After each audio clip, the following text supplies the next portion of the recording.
Hello, Ando. Can you hear me? I can hear you. Can you hear me? I can, yeah. How's things? Fantastic. Is this microphone working? It is, yeah. Okay, great. Yeah, I can I hear want you. to use this one. Give me the better one. How are you, sir? Nice to see Not you. too bad. It's an honor to have you on the show. I'm honored to be asked. Thank you so much. This is awesome. I like meeting new people. You seem friendly, so why not? I'm the same, yeah. It's new to YouTube, so branching out a bit. And I watched your videos this morning just to kind of catch up and see what's up. yeah, And are those your kids? Are those your yeah, daughters? two of my three kids, three daughters. Oh, so you're a busy man, a tired man. tired, very tired now. Well, as tradition dictates, we'll have to start this show with a simple question. Whatever you like. What does a happy life mean to you, and how's the fight going? Ha, I know that question. Hold on. I wonder where I heard that before.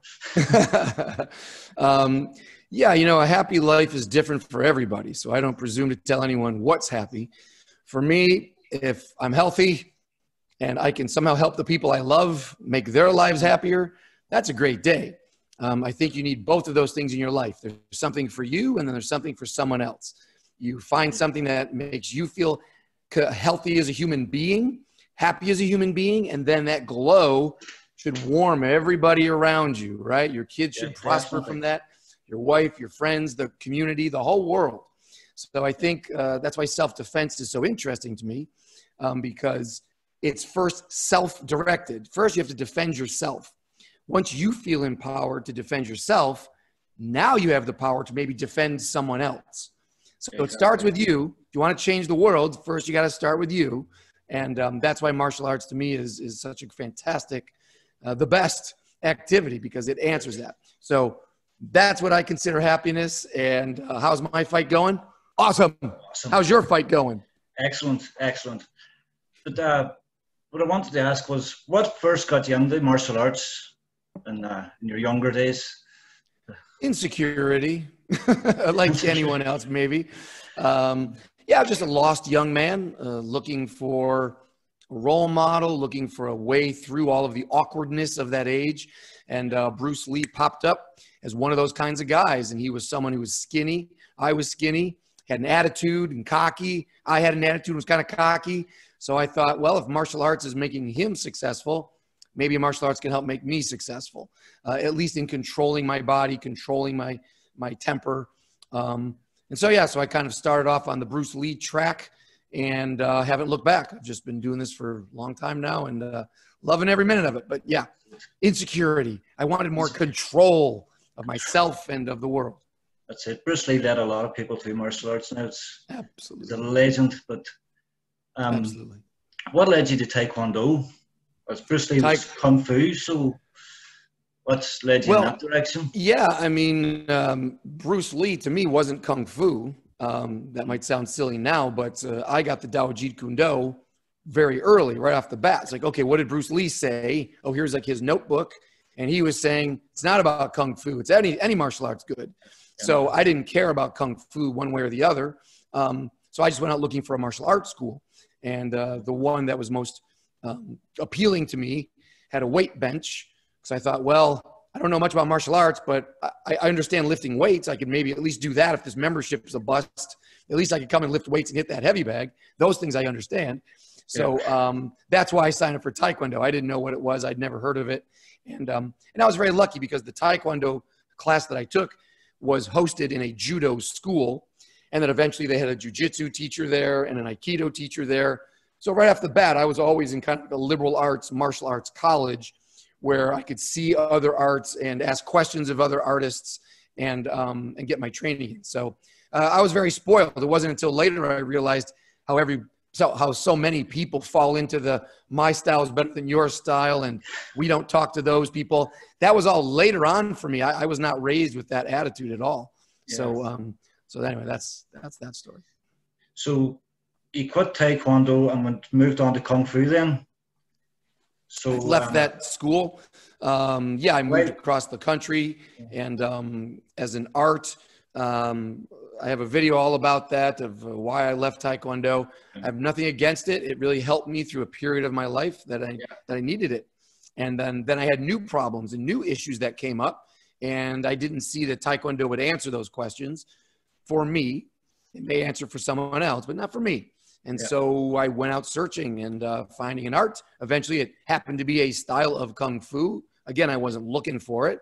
It's just that when I saw that group of people and I saw that teacher, something in that said, I think you can find answers here to what you're looking for. And it was true. And I was very happy. And I've stayed there for decades. And along the way, had new issues and new problems. And have found other arts and other teachers for that. Yeah. I think it's really important that we always put the focus on you as a student first. And then it's about the style and the teacher second. What do you want? And what is your communication style? And how much work are you willing to do? Then it's easier to go find a school and a teacher and an attitude, a culture that will help you. The other way around, I think, is trouble. If you don't know what you want, then who knows what you're going to get. If you're in a school that you don't get along with anybody and you're getting hurt all the time, that's not what you were looking for, but you feel like you have to stay or you have to give up martial arts because you think all martial arts are like that, that's horrible.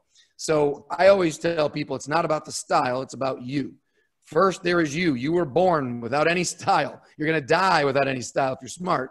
So along the way, you can explore different styles and work with different people just to help you be a better person. And if some style or some teacher is not helping you, well, then get out of there. Go try another one. There's so many. So it would be silly to stop your journey because you had one bad experience or a couple of bad experiences. That's like, I'm not going to eat pizza anymore because that pizza is terrible. Really? You're going to give up on pizza? You idiot. As long as you're Don't still give up eating on pie. What's that? Yeah, and pie. As long as you're still Don't eating give up. pie. Absolutely. There's no bad pie, thankfully. No bad pie. So I've read that you don't refer to yourself as a Kung Fu practitioner or Taekwondo practitioner anymore. It's martial arts. And Yeah. have you developed your own style? Well, I hate saying that because it sounds like, oh, here we go again. It's some other curriculum, some other blah, blah, blah. I'm like, I'd like to think I'm kind of like back to what Bruce Lee was. He's like, look, here's me. Here's what I do. If there's something in here that you can use it. If there's something that you don't like, then discard it and make that yours. Yeah. So that's all. I don't come out saying, oh, I made up a style and it's called Ando Fu. But I do have a video channel where I'll say, hey, here's how side kicks make sense to me. Or, hey, here's how I started throwing hook punches better. If someone can use that tip, great. If someone thinks that's a bunch of hooey, I don't care. I'm just sharing what I got. It's my notebook. It's my Dao Jeet Kune Do. I'm just sharing my notes in progress. And if someone wants to kind of check out what I'm doing, great. I'll check out what you're doing too. I mean, we can all learn from each other. So that's what I think of as style at this point. It's all martial arts. That's excellent, excellent. But where do you see the future of martial arts going now? With the pandemic that's going on at the minute, a lot of dojos are closing. I know your own dojo closed recently. Tell me about it, yeah. And, do you see technology playing a major role in the future of martial arts? Well, sure, in a good way. I mean, I'm on YouTube. I appreciate the value of being able to see and hear people from all over the world sharing their martial arts experience. When I was coming up, that didn't exist. If you wanted to see a different style, you'd have to maybe find Black Belt Magazine, find an order form for some video from some guy you didn't know. It cost a lot of money. I was a kid. You'd get the video. Maybe it was 30 minutes and not that much information in it. And maybe it wasn't exactly what you were looking for. Oh, well, now I'm out $60. Should I buy another one? I don't know. Nowadays, for free, you can pretty much look at anybody from any period of time in any style and just lose yourself in a sea of information. So the hard part now is just picking some things and going into them and seeing what works for you and what doesn't, instead of just watching, and thinking now that you know something. So the good part about technology is that there's no excuse. You can work with pretty much any teacher in the world today and in any style. There should be no reason to have questions anymore. In the old days, I'd be stuck in a library just going, there's no book on what I'm looking for. There's nothing here. I don't know what to do. There's no schools I can see or walk to or drive to. So I'm stuck. But now no one is stuck. So that excuse goes away. You can get in touch with and see and hear whatever you want. So now the challenge with all of that information is execution. What are you going to choose and what are you going to do and how much time will you spend on it to figure out whether it's worth something to your life or not. And that's the more important part now. Let's all make wise choices and do the work so that the good stuff keeps coming to the top and the stuff that's not so helpful kind of settles down. I think that's the challenge of nowadays. Definitely. What advice would you give to someone young, starting out in martial arts and sort of beginning their journey? What advice? I would say just start. I would say don't listen to, oh, my friend over here says that style sucks. And, oh, my dad says this. And it doesn't matter what anybody says. Again, it's your journey. So wherever you start, even if you have a bad experience, at least you'll know something. You'll know something about you. You'll know something about that teacher. You'll know something about that training style and that curriculum. Now, when you go to make your next choice, you have something to compare it to. So when you do find something good, you'll say, this is better. I like this. And you'll have more value in it. So I just tell people, just start. Because I get emails all the time from people saying, well, I don't know what school. I don't want to make a wrong choice. But meanwhile, they're not doing anything. So do something. That's always better than doing nothing. If you have a bad experience, okay, quit. Change your mind. Go somewhere else. No big deal. That shouldn't be a big deal. So you got to get over that anxiety of making mistakes. Even when you know what you want, it's going to change down the road. Martial arts is a process of transformation and of change. So it would be very odd to walk into a school one day wanting one thing, then you stay there for 50 years and you never wanted anything else and nothing else came up, nothing changed. Your body didn't change, your goals didn't change, your interest didn't change. To me, that'd be very odd. That'd be like eating at the same restaurant every day. Just, that's it. I'm going to come in, have my oatmeal and my tuna fish sandwich and go to bed every day. It's okay, but if you're not thrilled with tuna fish and you kind of have a hankering for something else, well, now you're just miserable. And now, well, I'm afraid to go to that other place because what if that steak is not as good as this tuna? Well, hey, man, that's life. You got to go try, find out, and then you'll know. So to a beginner, if you have an interest, or even if you don't, everybody, just go try a martial art. See how it goes. If you love it, stay. If you don't love it, try another one because there's so much value in it. I promise you that. Yeah. I know you hold an 8th dan in Kung Fu Sensei, is it? Mm-hmm. And could you tell us a wee bit about that style? I've never heard of it. Sure, yeah. It's, I mean, all of these arts get so dubious in their history. So, yeah, there's so many. I did my time as a historian, and it always runs into dead ends. But as far as I can tell, I think it's safe to say Kung Fu Sensei is a cousin art of Choi Lei Foot, and kind of like a village style, a particular family's version of Choi Lei Foot. And it's not well known, and that's fine, doesn't matter. But yeah, and that ranking system is unlike a lot of other ranking systems. You can go through those belts a lot. It sounds cool. Oh, 8th dan, but that doesn't mean I'm 100 years old. It's different. Some styles it takes you 10 years to get a black belt. Some styles 3 years. Some styles you mail in for $1,000, $500. They'll give you a black belt right now. So I put that on the website just to let people know I've been doing this a long time. That's all. But it certainly doesn't mean anything. Same as myself now. It took me 20 years to get black belt. Well, there you go. I trained for a while, changed style, came back. So by the time I actually completed the syllabus, it was 20 years. But yeah, you know, it's almost better just to say, you know, if someone says, well, what rank are you? You say, oh, I'm a 10-year man. I'm a 20-year man. I'm a 30-year man. I've been doing this for 50 years.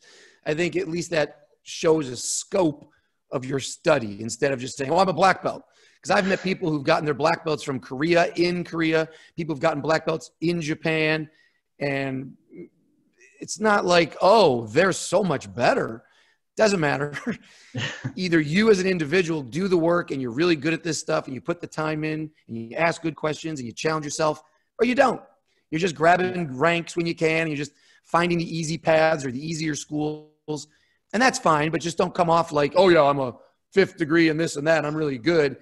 But you really haven't put in that kind of time. No. Meanwhile, someone else maybe has never gotten a rank ever, but they've been quietly working in their backyard with a couple of buddies for 30 years, and that guy's a killer, and he never even talks about it.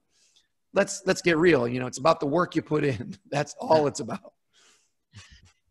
Definitely. Well, one final question for you, Ando. Sure. And we couldn't have you on the show without asking. It's probably the most significant question. But what is your favorite pie? The pie that's in front of me. That will always be my favorite pie. A pie in the hand is worth two on the counter. I'll take this one. Fruit pies. I prefer streusel toppings or some kind of crumble topping. I don't want too much crust. A good cobbler even will do it. But yeah, give me any kind of fruit pie and with a streusel or crumb topping, and we'll be friends for life. It seems to be a long-running thing on your channel, so I had to ask now. But I appreciate that, yes. If I ever come to do a seminar anywhere, I do expect as part of my contract that pie must be provided. If not, I'll bring the pie. It's not a deal breaker. I'll bring the pie then. All right, fine. Definitely. Well, it was great having you on, Ando, anyway, and hopefully we can do this again. Yeah, very nice to meet you. I hope your journey on YouTube goes well and that you have a good time. I think you'll find there's a lot of really nice people out there. If you run into a couple of haters along the way, please don't let them stop you. Okay, if you're a nice guy, you seem like a nice guy, and you have something of value, just keep doing what you do. Haters have no clout, have no weight, have no meaning. Just ignore them and move on. Yeah. Well, thanks very much, That's Ando. my advice. And anyone that enjoys the interview, over to Ando's channel and hit subscribe. The link will be in the description. Terrific. Right. Thank you so much, Sensei Ando. Thank you. Thank you. Now.